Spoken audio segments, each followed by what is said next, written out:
कर ये भजन मंडल कहाँ का है? ये सावड़ी का है, श्री संत सेवा भजन मंडल। अच्छा, यहाँ पे आते तो अभी हमारा साल भर हो गया नहीं? 1 साल हो गया। हर महीने तुम्हारा चलता भजन कि हाँ। रोज चलता है? नहीं, हर महीने में एक बार 11 तारीख को रहता है बाबा के दरबार। नहीं पूरे गाँव में। एकादश में रहता है और शनिवार दिन हमारा जो हनुमान मंदिर के डेली होता है।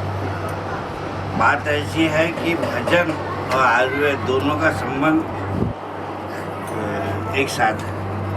और ये भजन इसलिए किया जाता है कि हवन कीर्तन करने के बजाय ये भजन करके आदमी को शांति मिलती है।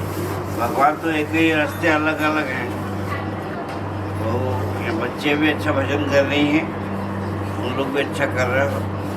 अब भगवान तुम्हारे भजन को उन्नति दे। धन्यवाद।